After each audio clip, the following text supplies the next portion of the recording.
নমস্কাৰ এই মুহূৰ্তত আহি পৰিছে আজিৰ কেইবাটাও গুৰুত্বপূৰ্ণ খবৰ। লাখ লাখ মহিলাৰ একাউণ্টত চৰকাৰে প্ৰদান কৰিব 10,000 কোটি টকা। পুৱা 10 বজাৰ লগে লগে লাখ লাখ মহিলাৰ বাবে আহিব ভাল খবৰ।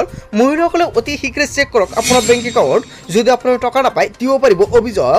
লগতে লাখ লাখ কৃষকৰ বাবে এটা ভাল খবৰ। PM কিষাণৰ 20 নম্বৰ কিস্তি 2,000 কোটি টকা প্ৰদান কৰা হ'ব।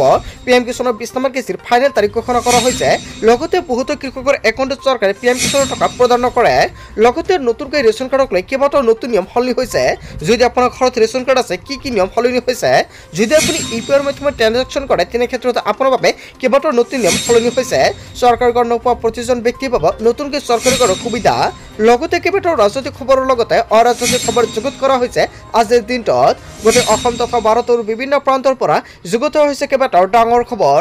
এনেবোৰ খবৰ নিতেও পাই থাকিবলৈ চেনেলটি ছাবস্ক্ৰাইব কৰি ভিডিঅ'টো এটা লাইক কৰিবলৈ নাপাহৰিব। আজিৰ আমাৰ প্ৰথম খুবেই গুৰুত্বপূৰ্ণ খবৰ হৈছে অসমবাসীৰ বাবে এটা ডাঙৰ খবৰ। PM কিষাণৰ 20 নম্বৰ কিস্তিক লৈ কেন্দ্ৰীয় চৰকাৰৰ ফালৰ পৰা নটিফিকেশ্যন জাৰি কৰিছে। বহুতো কৃষকৰ একাউণ্টত 20 নম্বৰ কিস্তিৰ টকা প্ৰদান নকৰে। আপুনি টকাটো পাব নে নাই সম্পৰ্কে জানি লওক। কৃষক ৰাইজৰ বাবে এটা ডাঙৰ খবৰ। সমগ্ৰ দেশৰ লগতে অসমৰ প্ৰতিখন জিলাত প্ৰধানমন্ত্ৰী কিষাণ সন্মান নিধি আঁচনি PM কিষাণৰ অধীনত পঞ্জীভুক্ত যোগ্য হিতাধিকাৰীসকলৰ বাবে 20 সংখ্যক কিস্তিৰ প্ৰত্যক্ষ লাভালাভ হস্তান্তৰ DBT প্ৰক্ৰিয়া 2 আগষ্টত মুকলি কৰা হ'ব। PM কিষাণৰ 20 নম্বৰ কিস্তিৰ ফাইনেল তাৰিখ ঘোষণা কৰা হৈছে। আপোনালোকে নিশ্চয় অৱগত। মন কৰিব মাননীয় প্ৰধানমন্ত্ৰী শ্ৰী নৰেন্দ্ৰ মোদীয়ে PM কিষাণ আঁচনিৰ 20 সংখ্যক কিস্তি 2 আগষ্টত ৰাতিপুৱা 11 বজাত অনুষ্ঠিত হ'বৰ পৰা কিষাণ সন্মান সমাৰোহ অনুষ্ঠানৰ জৰিয়তে কৃষকসকলৰ কল্যাণাৰ্থে 20 সংখ্যক কিস্তি মুকলি কৰিব আৰু সকলোৱে ৱেইট কৰি আছিল। অৱশেষত ভাল খবৰ আহি পৰিছে। এই অনুষ্ঠানৰ অংশ হিচাপে অসমৰ প্ৰতিখন জিলাত আয়োজন হ'বলগীয়া লাইভ টেলিকাষ্টৰ কাৰ্যসূচীত সংযুক্ত হ'বলৈ কৃষক ৰাইজক আহ্বান জনাইছে। হয় বন্ধু বান্ধৱীসকল, আপুনি সম্পূৰ্ণকৈ লাইভ টেলিকাষ্ট চাব পাৰিব। pmevent.mygov.in ৰ জৰিয়তে চাব পাৰিব লাইভ টেলিকাষ্ট। লগতে চৰকাৰৰ ফালৰ পৰা সম্পূৰ্ণকৈ উল্লেখ কৰিছে যদি আপুনি KYC কাৰণে অতি শীঘ্ৰে KYC কৰক। 1 নম্বৰত উল্লেখ কৰিছে KYC কৰিবলৈ আহ্বান জনাইছে। 2 নম্বৰত উল্লেখ কৰিছে আধাৰৰ লগত বেংক একাউণ্ট লিংক কৰক। 3 নম্বৰত উল্লেখ কৰিছে মাটিৰ নথিপত্ৰ আপডেট কৰক। এই 3টা কাম কৰিব লাগিব। যদি আপুনি এতিয়ালৈকে এই 3টা কাম কৰা নাই অতি শীঘ্ৰে আজিৰ দিনৰ ভিতৰত কৰাই লওক, কিয়নো কালি পুৱা 11 বজাৰ লগে লগে দেশৰ কোটি কোটি কৃষকৰ একাউণ্টত চৰকাৰৰ ফালৰ পৰা প্ৰদান কৰা হ'ব PM কিষাণৰ 20 সংখ্যাৰ কিস্তি ঠনৰাখি। চ' বন্ধু বান্ধৱীসকল, তাৰ আগতে আপুনি এইকেইটা কাম কৰিব লাগিব।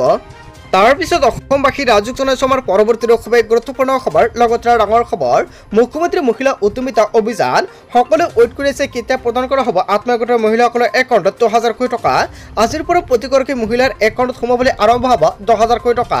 অৱশেষত মহিলা গোটৰ 25জন মহিলাৰ বাবে ভাল খবৰ আহি পৰিছে। উদ্যোগী আই মাতৃৰ মুখত এতিয়া হাঁহি আৰু হাঁহি। অসমৰ 39 লাখ গ্ৰাম্য মহিলা উদ্যোগীৰ বাবে লাখপতি বাইদেউ হোৱাৰ সুযোগ প্ৰদান কৰিছে মুখ্যমন্ত্ৰী ডক্টৰ হিমন্ত বিশ্ব শৰ্মাই। বিজেপি চৰকাৰে পণ লৈছে অসমৰ 39 লাখ গ্ৰাম্য মহিলা উদ্যোগী হ'ব লাখপতি বাইদেউ। চৰকাৰে সম্পূৰ্ণকৈ উল্লেখ কৰিছে যোগ্য বিবেচিত আত্মসহায়ক গোটৰ প্ৰতিগৰাকী সদস্যক প্ৰথম পৰ্যায়ত দিয়া হ'ব 10,000 কোটি টকা আৰু প্ৰথম পৰ্যায়ত 10,000 কোটি টকা মুখ্যমন্ত্ৰী ডক্টৰ হিমন্ত বিশ্ব শৰ্মাই পোনপটীয়াকৈ মহিলা গোটৰ একাউণ্টত প্ৰদান কৰা হ'ব আৰু পৰৱৰ্তী 2 বছৰত চৰকাৰ আৰু বেংকৰ পৰা 12,500 টকাকৈ মুঠ 25,000 কোটি টকা প্ৰদান কৰিব আৰু 12,500 টকা বেংকে আপোনাক ঋণ হিচাপে প্ৰদান কৰিব আৰু এই টকা পিছত আপোনাক ঘূৰাই দিব লাগিব আৰু এই টকা চৰকাৰে আপোনাক ব্যৱহাৰ কৰিবলৈ দিব। সকলো মহিলাৰ বাবে এটা ভাল খবৰ আহি পৰিছে। অৱশেষত সকলোৱে ৱেইট কৰি আছিল কেতিয়া প্ৰদান কৰা হ'ব 10,000 কোটি টকা বেংক একাউণ্টত। অৱশেষত মহিলাৰ বাবে এটা ভাল খবৰ, কিয়নো আজি পুৱাৰ পৰা প্ৰতিগৰাকী মহিলাৰ একাউণ্টত 10,000 কোটি টকা সোমাবলৈ আৰম্ভ হৈ গৈছে। আপোনাৰ একাউণ্টত আপুনি টকা পাইছে নে নাই নিশ্চয় কমেণ্ট কৰি জনাই দিব। বন্ধু বান্ধৱীসকল, গোটেই অসম তথা ভাৰতৰ বিভিন্ন প্ৰান্তৰ পৰা যুগুত হৈছে কেইবাটাও ডাঙৰ খবৰ। এনেবোৰ খবৰ নিতেও পাই থাকিবলৈ চেনেলটি ছাবস্ক্ৰাইব কৰি ভিডিঅ'টো এটা লাইক কৰিবলৈ নাপাহৰিব। So thank you for watching full video.